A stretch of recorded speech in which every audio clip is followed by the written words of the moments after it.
I have heating. Yeah, that's good. You also, I mean, some people would say you're sick because you've been taking cold showers for a week. Well, there could be that. I didn't really have a lot of choice. It was either that or not shower, and I'd much rather shower even if it is cold. Yeah, I hear you. So yeah, that is now all sorted. We have hot water, we have heating. It's amazing. You've had a crazy couple of weeks. I mean, you had no hot water. You went to London. I don't know. There's a lot of things happening in your life. It felt like you were having an exciting life, and I was sitting around doing nothing. It didn't feel exciting. I felt stressed, John. I bet you did. I saw you got so you got one of those inline heaters that looked like it was called the Valiant. I saw, which is quite interesting. It is. And it's not like a tank of water that's heated up. It's like a little box that heats it like on demand, I think, right? Yeah, I guess this is not like a standard thing in the US because that's pretty standard for the UK. It's called a combination boiler. Yeah, it's becoming a more standard thing, and I've looked at it before. At least here, in terms of the prices, supposedly, you really need to own one of those for a long time for it to make sense compared to the big. We have giant hot water tanks, and the downside of those is if they rust out or something, the water just goes everywhere.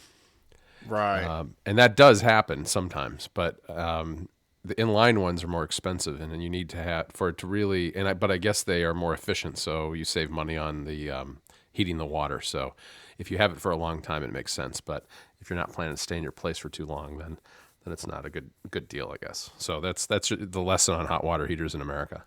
Well, there we go. Yeah, so the one we had before was the same thing, but it was like, I don't know, 15, maybe 20 years old. Oh, okay.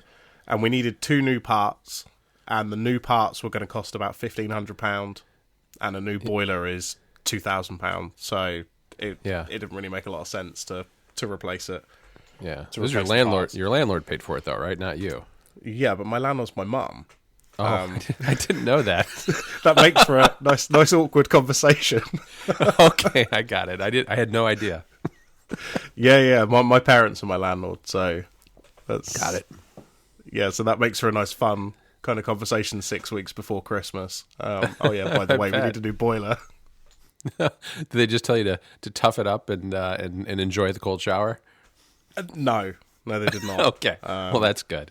That's good. No, it took a while. It took like 4 days, I think, even just to kind of work out if we could get a new boiler in because of, I don't know, regulations, and the hole in the wall needed to be in a certain place, and it was a nightmare. Oh, that sounds terrible. Yeah, but it's working. It's amazing. And now, that's good. now I've got to go to get some wood to hide all those pipes because it's in a different place to the old one. Sounds like fun. Yeah, but it did mean I bought an electric drill from Amazon on Black Friday, so that gave me an excuse to buy some power tools. I bought some stuff on Amazon too on Black Friday. What did you get? I got a Dot. You got a Dot, of course. I did. And it was a good time to buy it. I mean, they were $10 off or something, $20 Yeah, it was off. $40 total. So I got it because at my office where I have a Mac Mini, I have a small set of computer speakers hooked up to them. So I just got a splitter that I'm going to split out to the Dot. And the thing that tipped me over the edge for going for the Dot, finally doing some sort of echo thing, were 2 things. One is AT&T has a deal with it now so that I can send text messages via the Dot, and also the Todoist integrations that were developed not too long ago, a few weeks ago. Between those 2 things, I think I'll actually get some good use out of it. That and playing music while I'm working, that kind of thing. Yeah, the Todoist is really good, actually. It's really fast for... That's what I've heard. When you add something, it's literally instant. Like, I pick up my phone and it's already on there. Oh, that's nice. Yeah, that's one of the big things, because I just think it'll be easy to... Can you, when you do that, can you actually tell it to dump it into a particular project or date or anything like that? Is it... What does it do? Is it just, like, if I said, write article, #writing... on Tuesday, would it drop it into Tuesday, and since I use the hashtag, drop it into the writing project? I honestly don't know. Because the only thing I'm using it for is telling it to add stuff to my shopping list. Okay. While I'm in the kitchen, I realize something. Obviously, the Echo's in the kitchen. But yeah, I don't know if you can do that or not, because it's not so much a Todoist integration as it is a sync between Alexa's to-do list and Alexa's shopping list. And it syncs those to a Todoist list that kind of matches that. Kind of like how people hack the Reminders app on iOS sometimes with task managers, right? Is this kind of like that? Yeah, I think so. I mean, you might have a bit more luck, because I don't really use Todoist for much. I pretty much just use it for a shopping list. Yeah. But I'm sure you can have a play around and see if it does that. Well, the good thing is, I mean, it has its own syntax, which is nice, because then you don't have to actually have any particular categories or things you have to. It's easier to integrate when it's just plain text. So if you have, like, projects are preceded by a hashtag and labels are preceded by an @ symbol. So as long as I can get those to translate into the plain text that goes into the whatever the Amazon to-do list is, I would think they would probably translate over, but I guess we'll see. We will. I have a Thanksgiving question. No, good. Shoot. Because that was this week, wasn't it? It was Thursday. It was. It's always on a Thursday, third Thursday of November every year. So it's always a different date. Roast potatoes. Do you have roast potatoes on Thanksgiving? Is that something that people do or not?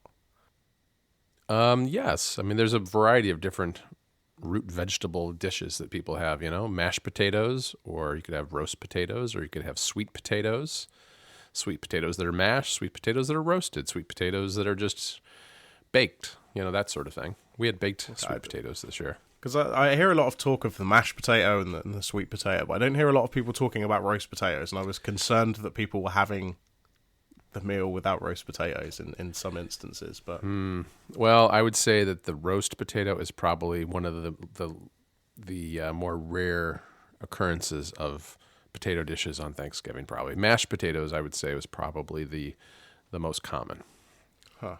Okay. Yeah. That's interesting. Yeah, but you can do all kinds of things with potatoes, right? Oh, yeah, absolutely. I was just curious. It was just a conversation that we had at work, and we couldn't quite understand why everyone was talking about mashed potatoes instead of roast. Yeah, you mean like, roasted in the oven with some oil and maybe some spices and things like that? Exactly, yeah. Yeah. No, that people do that. People definitely do that. Okay. But I'd say it's more common to have mashed potatoes or baked potatoes maybe on Thanksgiving. Okay, good. Well, we've cleared that up at least. That was important. Yeah, I actually went to a store on Thanksgiving. I got talked into going to a store for a little while because they started opening at like 6 o'clock on Thanksgiving night. And I felt terrible for the people who were there and that I was encouraging this activity. But we got some good blankets for our house because it's getting cold here for very cheap. So it was perfect. It was good outing. So you didn't feel too sorry for those people. Yeah, I felt sorry for them. I exploited them, and I've got a $20 blanket. So perfect. Well, that makes it all okay. Exactly. So should we move on to some of our actual topics rather than potato? Yeah, rather than Thanksgiving. Right. Yeah. Do you want to tell me a little bit about the side click remote? I have no idea what this thing is, and I guess you got it to run your TV now that you're using the Fire Stick and that sort of thing. Yeah, so I bought we spoke about it last episode, but I bought the Fire TV box. Right. And one of the things that was putting me off of it is it doesn't have volume controls on it, on the remote like the Apple TV does. Right. And obviously that's really convenient to be able to just kind of do the volume. So because it doesn't do that, I was looking around and there's this thing called side click. So side click is it's kind of a remote in and of itself, and it kind of clips onto the side of the Fire TV remote, and it gives you on off, volume, channel up and down, and then I think it gives you a couple of programmable buttons that you can do whatever you want with, and basically you train it against your TV remote. So I can now, from this kind of hybrid remote with the side click and the Fire TV remote, turn on my TV, change inputs, do volume, all of that kind of stuff. So I don't need to have my TV remote hanging around anymore. Yeah, I see. So basically it comes with a bracket and you clip the two parts together and it gives you a little set of buttons to the side of your regular remote, right? Exactly. I mean, it's not the most elegant solution. It's kind of So you've got this clip to the side of the remote. It kind of makes it quite wide, but it's still a hell of a lot easier than having two remotes constantly around to do volume and stuff like that. Yeah, it's an interesting solution. It looks like they're 20% off on Cyber Monday, so you should have waited a little longer. Yeah, this is the worst. So I ordered it. Obviously, it took a couple of weeks because it came from the US. Okay. And, a few days after I'd ordered it, I got the email saying it was 20% off. Oh, boy. But it was kind of okay because I think I got 10% off in the first place when I ordered because I left it in the basket for a while, and they just emailed me and said, oh, if you still want it, you can use this code for 10% off. And I was like, oh, okay, I'll definitely order it then. Yeah, they used to do, Amazon in the early days used to do that all the time, and all I ever would do would have a basket full of stuff. And they would, over time, they would offer more and more of a discount, and then I would finally pull the trigger. But they got wise to that and stopped doing that years ago. It's funny you mention that, actually, because they have started, I've noticed, things that I've got on my wish list, I now get push notifications telling me that it's available on Prime Now and things like that. Oh, really? I haven't seen that yet. I think this is an Android-only thing because, of course, on iOS, technically, you're not supposed to send marketing push notifications. Yeah, although a lot of people do. Of course, but I think this is kind of like a thing that they only do on Android. But yeah, I get push notifications and they'll tell me, oh, this thing that's on your wish list is 10% off, or it's available on Prime Now. You could have it by tonight. Oh, that's pretty it's cool. kind of interesting that they're doing that. Yeah, I picked up a couple other things on Amazon. Nothing big. I got an Anchor lightning cable that's supposed to be heavy duty, and then one of those plugs for USB for in the car. That fits into the lighter socket. Oh yeah. I don't know if they have those. Yeah, but anyway, I got a couple of those things too. I've been trying to be good and not do too much crazy shopping post Thanksgiving. Yeah, well, talking of crazy shopping. Yes. What did you do, Rob? You went out and bought a book, but it wasn't just any book. No, I bought a £170 book of Apple products, photo book. Oh, wow. It's pretty amazing, though, isn't it? Isn't it really nice? Oh, it is a really, really nice book. It's going to sound like Johnny Ive, but the paper quality and the printing quality is really, really good. Yeah. And it's really heavy. This book, yeah. It's pretty thick. I mean, I got the small one. I didn't go for the plus model because that was like another £100. Right. But yeah, I mean, I've had a pretty in-depth look through it, and it's a nice video. Not a nice video. A nice book. There's some interesting kind of prototypes and the way they kind of put stuff together. Like the leather cases where they start with this just big sheet of leather, and then they kind of mold the plastic into it, or however it is they're doing it, and then cut that up. But yeah, it's a really nice book, but it's quite expensive.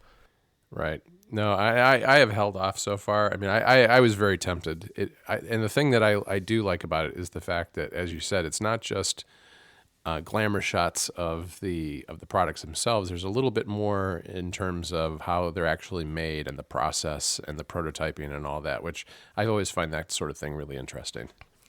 Yeah, definitely. I mean, this has been brought up on other shows, so we won't kind of go over it, but I do feel like Apple kind of missed a trick a little bit in that of all the people they can actually add, or they could if they wanted to, more information, about how the product was, how they came up with it, and kind of insider information. Like they could have added that. Like nobody else could make that book.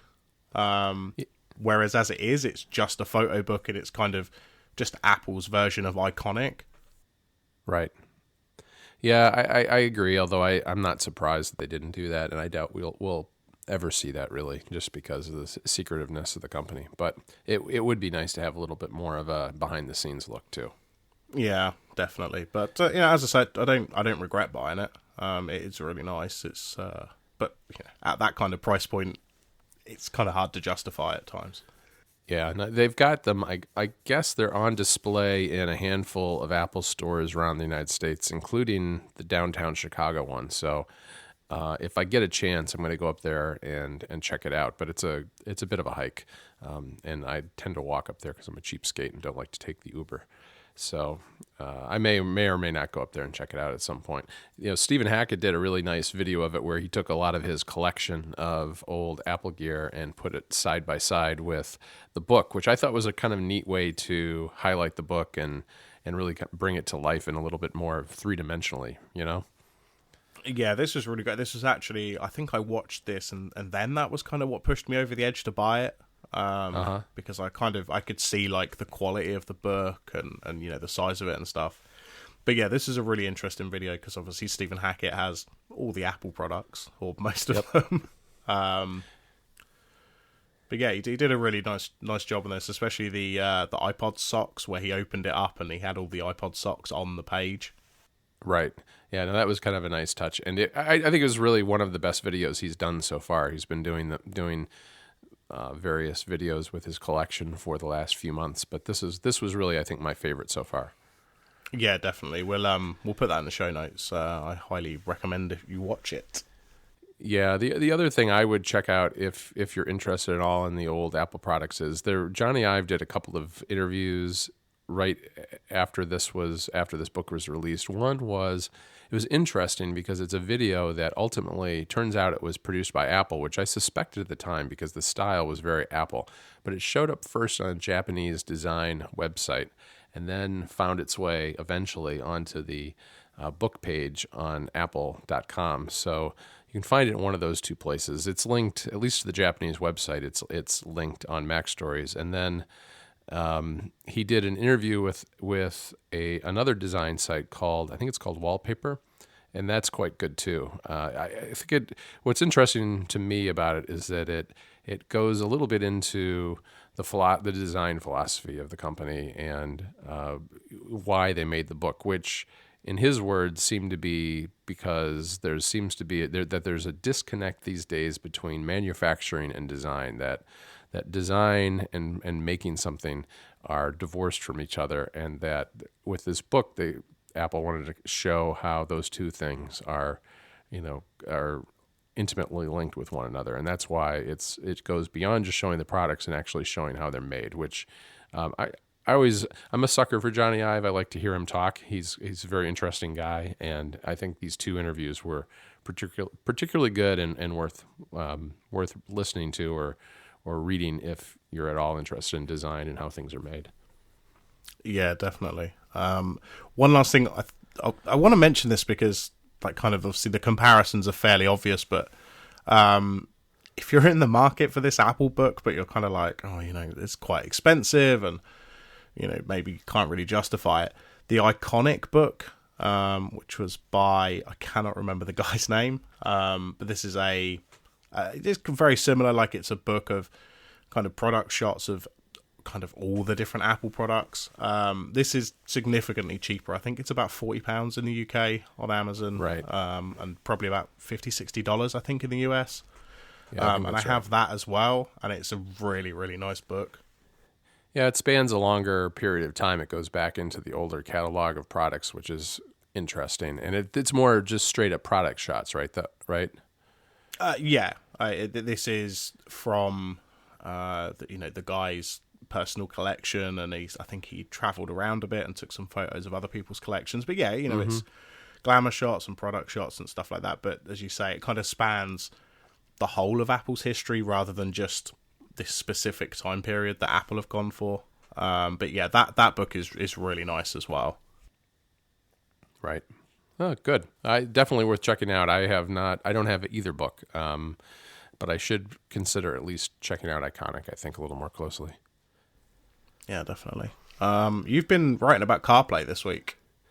Yeah, I mean, it's been kind of a long road. I've had CarPlay for about 6 months, and I was going to write about it over the summer, but I wasn't... I don't drive it a lot because I take a train into the city, so it took me a while to really feel my way around CarPlay, and I wanted to get a good experience about it before I wrote about it. And I did have significant problems with it with my 6S Plus, which I found a bunch of people who are having problems with it, with the 6S Plus online, and because of the phone would constantly disconnect from CarPlay while I was using it, which made it even less reliable than Bluetooth. So I ended up using Bluetooth with that phone and giving up on CarPlay for a while until I got my new phone. And it's been perfect since then. But I did a review on Mac Stories that goes into all the apps as well as just how you use it and what it's like. And I like it a lot. I mean, it's better than any car system I've ever used. The problem is not so much CarPlay or iOS, it's the hardware it runs on. And at least on my Honda, the entertainment system is very laggy and slow. I describe in the article how if I get in my car, plug my phone in, and start the car, it takes about 30 seconds for the Honda entertainment system to boot up. So I can be out of the driveway and down the block before I can actually pick something to listen to, whether it's a podcast or music or whatever, which is too long. What was interesting in the aftermath of doing the review is that I heard from a lot of readers who have used CarPlay too, and the experience is very widely. There's some people who just love it, and it's almost instantaneous. And it really comes down to, the hardware that it's running on, which to me is kind of interesting because it's one of those few examples where hardware and software aren't integrated in an Apple product. And it really, really shows because CarPlay itself is fine, but once you start touching the screen and using it in a car that is a little laggy, it really spoils the experience. At least part of the experience is spoiled by that. Yeah, that's kind of interesting that, as you say, that it's this one instance where Apple are relying on other people's crappy hardware, or in some instances good hardware if it's working well for people. And your review or overview, whatever you want to call it, at this point is kind of interesting because Google just released an update in the last couple of weeks for Android Auto, and it will just run on the phone. Right. So you'll get in your car, connect to the Bluetooth, and the phone just switches automatically to the Android Auto UI. Which, of course, Android and Google aren't necessarily as obsessed with controlling the experience as Apple are. But I feel like this would be the best way for Apple to go, is, run CarPlay on the phone. And then you would, Apple could then guarantee that the experience would be good. So you wouldn't end up with this, as you say, 30-second lag sometimes for you and startup times. Yeah, maybe. I mean, the thing is that's a whole nother set of compromises, right? I mean, because at that point now what you're doing is you're having to have some sort of mounting device in your car so that you can plug in your phone and have it there. At least with what I've got, I can just kind of throw my phone into a pocket in the car and it's on the car's screen, which is nice. And ultimately, I think the best solution, which is only just starting to show up now, at least for iOS, is wireless CarPlay. The only cars that have it right now are BMWs, and it's interesting because The Verge and at least one other website had reported that these wireless CarPlay wasn't coming to BMW until February 2017, and then I put that in the article and immediately heard from people afterwards that no, it's already in all of the BMWs right now, which I corrected, but yeah, it's the only car that has it, and it's, from what I understand, at least on the BMW, it works quite well. I was a little skeptical about how well it would work because, the way this works, the way CarPlay works, it's kind of interesting. It's not its own operating system. It's a projection of iOS, like a custom projection of iOS on the screen in your car. So what it does is it's sending an H.264 video stream, which is the icons and anything you see on the screen, and then it's sending a couple of different audio streams, both whatever music or podcast or whatever you're listening to, as well as system sounds and that sort of thing, in a couple of different streams. And there's a plugin that the auto manufacturers have to implement on their end in their entertainment system for CarPlay to work. But once they do that, the iPhone is actually completely in control, and the screen of the car is an accessory. Which I'm a little surprised that automakers were willing to abdicate that much control over their internal systems. But I think it's a good way to go, because at least you may have a car for 5 plus 10 years, whatever you may have it. But this way you can update CarPlay every time iOS is updated and not have to worry about, the firmware of your car or anything like that. Yeah, it's kind of interesting how it works. And as you say, I think the car manufacturers, they want to do this because this is a good selling point for a lot of people. If they can say, "Oh, we've got CarPlay," or Android Auto, or any other new system that comes along, it's kind of a good selling point to get people to buy the car or pay the extra to get it. Which which is mostly what car manufacturers are trying to do. They want to charge you for every kind of extra thing, and if CarPlay is something that you want, then that's something they can make some extra money from. Yeah, what's interesting too is they seem to not be able to say no to anybody. I mean, if I go in my Honda, it has all these different systems. It's got Android Auto, it's got CarPlay, it's got its own thing. It's got 2 or 3 of its own things. It's got its own apps, it's got its own services, and it's just kind of a mess. The nice thing about CarPlay is when I plug it in, it just takes over, and I don't have to look at all that stuff because at least the Honda services are kind of junk. And Android Auto at least too it's the same as it works the same way as CarPlay in a lot of respects, in that I don't have to worry about Android Auto. I don't see anything about Android Auto unless I had an Android phone and plugged it in, which I think is the best way to do it, because if you don't have that phone, why bother having that visible to the user? But if I back out of CarPlay into the Honda system, it's just kind of a hodgepodge of junk that's not really useful. Yeah. So it's kind of interesting. You've had it for 6 months now? Yeah, about 6 months. And like I said, I don't drive a ton, but what I do like is, and usually what I do is go on short errands, which is why the boot up time really bugs me, because I'm constantly running into places, running out of places, and it takes a little while for it to get going.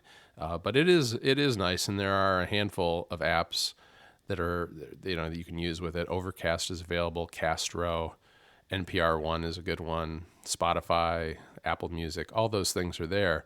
There aren't a lot of third-party apps just because you can't. It's unlike other iOS development. You can't just make a CarPlay app. You have to integrate CarPlay into your iOS app. You have to apply to Apple first, and as I understand it, that takes a long time, and usually you have to know somebody on the inside of Apple to really get their attention. I don't know if that's, people are being screened for how they do the app and whether it creates some sort of liability since it's in the car, but it's very hard to get into the program, and as a result, there really aren't that many notable third-party apps. I guess the other limiting factor is that developers are limited to audio and messaging apps for the most part. Sure. Yeah. But it's I also like the fact that you can get text messages, which is pretty nice, except for when Siri is reading out a URL and starts reading http:// and goes on. Oh, yeah, that's not good. I don't know that there's much they can do about that. I guess they could skip. Once they see an HTTP, they could skip over it or something. But having a URL read to you while you're in the car is no fun. No, definitely not. Okay. So, you went to London yesterday, right? Yeah, yesterday. How did it go? Yeah, you went to Winter Wonderland and the Lego store, right? Yeah, we went to Winter Wonderland. That was the reason that we went. Winter Wonderland is it's a Christmas market. It's got rides. It's got beer tents and stuff like that. So yeah, this is in Hyde Park in London. It's pretty big. We also did the Magical Ice Kingdom, which is kind of they've got this huge tent and it's just loads of different ice sculptures and stuff like that, which was pretty cool. That wasn't too much. I think it was a few quid for tickets or something like that. And we went around there. We looked around the Christmas market, and then we went to the new Lego store in Leicester Square. Okay, where in London is that? Is it near Hyde Park, or did you have to go very far? No, it's not too far. It's all kind of generally pretty close to each other. We kind of just jumped on the tube and went down to Leicester Square. Okay, and is this a standalone Lego store? I mean, how is it? Is it a real big one? So yeah, this is a brand new standalone Lego store in Leicester Square. It's right opposite the M&M World store. Oh yeah, I've been in one of those before. Those are weird. They are. It's They not have one till in you go New York in there City. that you realise how much M&M merchandise they make. Yes. So yeah, they're opposite that. I think they said it's the largest Lego store in Europe. I mean, that's not a huge achievement. There's not that many Lego stores, to be fair. Right. But it's pretty big. I mean, it's over 2 floors. Downstairs has got a big underground train kind of model with the Queen in it, and a load of other characters. And downstairs they've also got some underground maps made of Lego, and then as you go up the stairs, there's like a 3D relief kind of Lego mural on the wall, which is really nice. And then upstairs is where they've got a significant portion of the sets. Downstairs tends to be like the newer, more expensive sets, like Ideas and the helicarrier and the new modular buildings, that kind of stuff. I mean, in terms of Lego stores, it's just like most of the other Lego stores. They're all pretty much the same, much like when you go to an Apple store. Right. They kind of all look the same. But it was nice to go. They have there's a Lego. Sorry, there's a London Skyline set that's coming out next year, but you could buy it now, but only from that store. So I picked that up. Oh, that sounds good. We have a Lego store in downtown Chicago, and I guess maybe 5 years ago they downsized. They moved from one mall shopping area to another on Michigan Avenue, which is the big shopping district for Chicago. And they moved from a really big store to a smaller store. So it's nothing too spectacular anymore in Chicago. They have them in the suburbs too, in a couple of shopping centers. I think maybe there are 2 or 3 Lego stores total around here. But we also have something, I don't know if you have this in the UK or anywhere else. It's almost like it's a destination for Lego where you go and people have birthday parties there, and there's like a little tour you do. It's almost like a mini amusement park in a shopping center, it's good for little kids. I don't know. Is this called a Discovery Centre? Yeah, Is that what that's what it is. Yeah, we have a couple of those. I think there's one in Manchester, and I don't know if there's one in London. I know for definite there's one in Manchester, and I think they're specifically designed for like younger kids, like under like 10, I think. Right. I've done it once a long time ago with one of my kids' birthdays, but they're all too old for that now. Yeah, they're kind of. I've never been in one because they didn't have them when I was a kid, and I don't have any kids, so I'm not going to go. Yeah, I think it'd be right. It'd probably be creepy if you went in there for your birthday now. Well, I vaguely remember reading a story recently that the Manchester one, they won't let adults go in there by themselves anymore.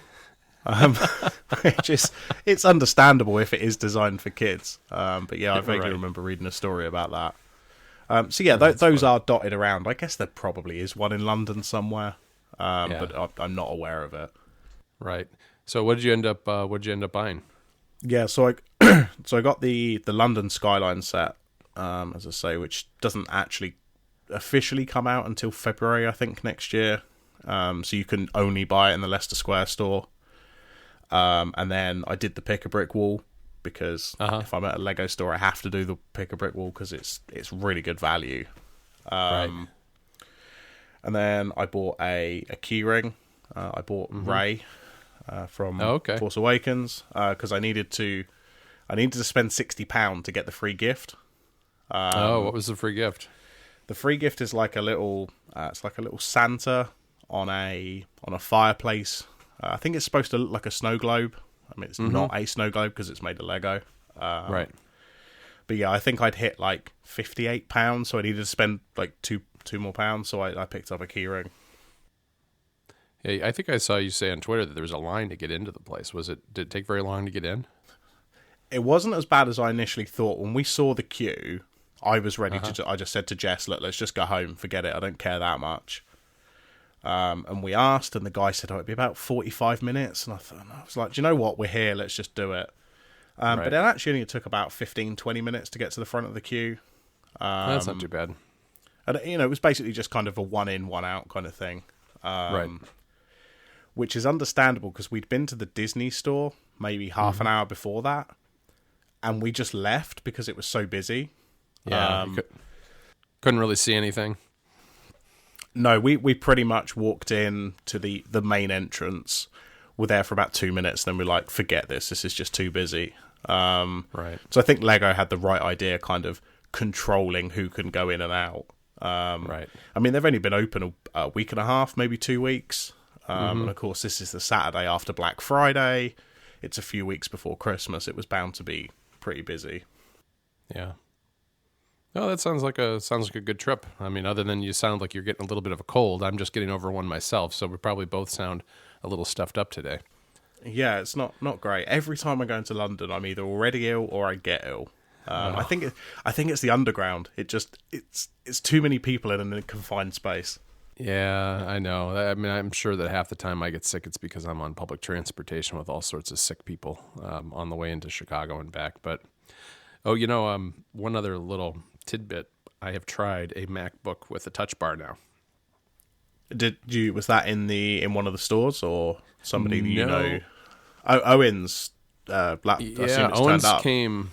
Yeah, it came. What to say? Today's Sunday. It came Friday morning, so he set it up, and I don't know. There's been a lot of griping about this computer, but it's amazing. He got a 13-inch one. It's just barely over 3 pounds, and it's so light, and the Touch Bar is instantaneously responsive. I haven't used it in practice.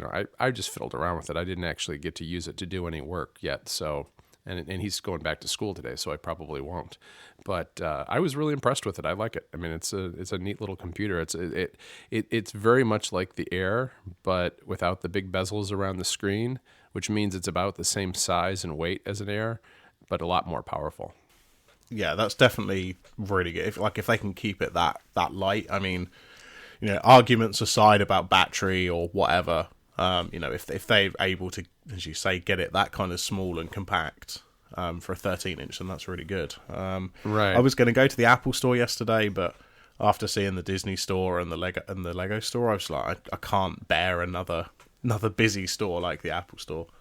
Yeah, I'm sure it would have been really crowded. Yeah, I've got a 15-inch 2015 MacBook Pro, and this was a 13-inch, and the difference is so striking in terms of thickness and weight that I think if I were to go out and buy one today, I would probably try the 13, even though it'd have less screen real estate. It's just so much more portable, because I think mine is about 4.5 pounds, and this is 3. So it's not half, but it's approaching that.